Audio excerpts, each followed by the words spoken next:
Pimlico is a small central London area within the City of Westminster, known for its garden squares and Regency architecture.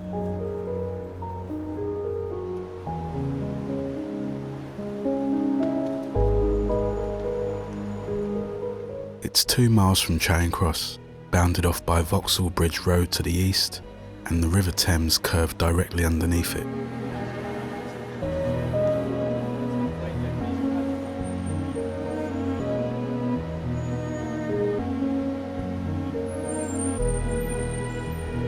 Cycle Superhighway 5 was launched by Mayor Boris Johnson in November 2015 as a completely portioned off road for cyclists between Oval and Pimlico.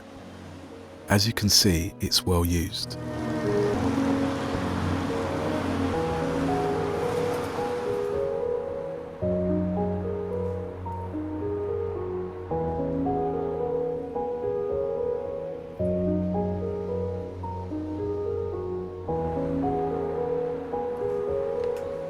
Millbank gets its name from a watermill owned by Westminster Abbey around 1573. It was often referred to as Tothill Fields. The general appearance of it today is a result of an incident in the 1930s. It had to undergo extensive rebuilding to repair the damage caused by the 1928 Thames flood disaster, in which 25 metres of the embankment collapsed.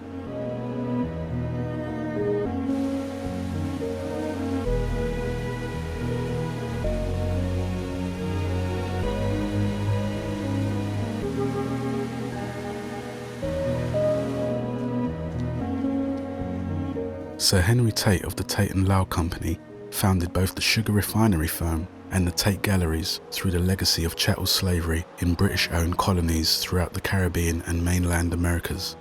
Enslaved people produced mainly sugar, coffee, cocoa, cotton, mahogany and indigo.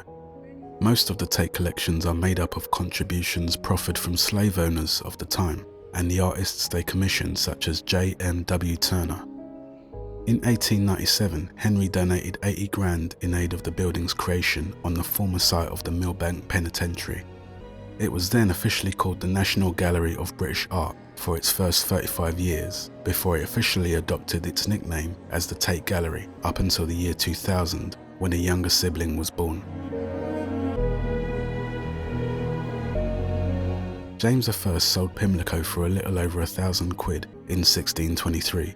And it became one of the districts, along with Belgravia and most of Mayfair and Kensington, inherited by 12-year-old Mary Davis, who in 1677 married 21-year-old Sir Thomas Grosvenor. The age and the age difference of this harmonious arranged marriage was normal in England during that era and lasted all their lives. Lord Grosvenor contracted the services of Thomas Cubitt. Thomas led a productive life since his birth in 1788.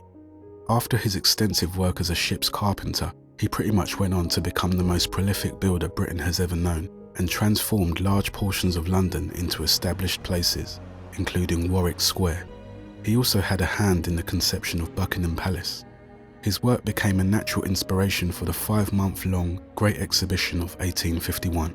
He died shortly after the exhibition in 1855, but left us footage of his selfie to use in this episode. He used the soil and hardcore excavated from the creation of St. Catherine Dock. It was used to reorganise this marshy mess of nothingness into a grid of splendid residential houses, breathing life into Pimlico.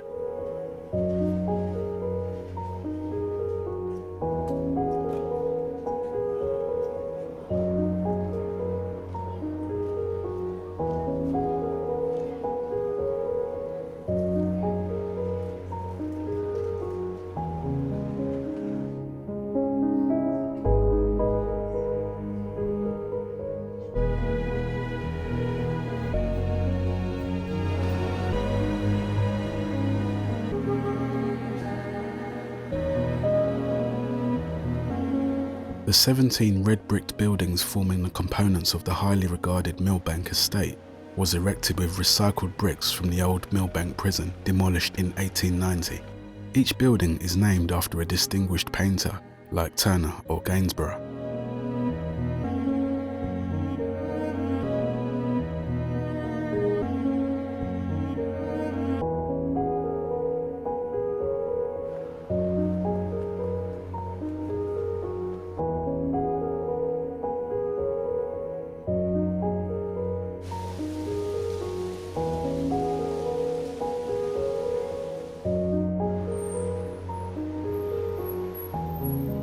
previously swampy land of Pimlico was merely a scattering of uninteresting cottages until West London suddenly began to get fashionable.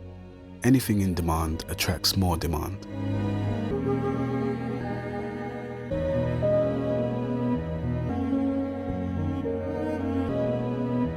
Pimlico is a heavily protected pocket of London, with several of its garden squares achieving conservation status, and nearly 400 buildings now Grade 2 listed.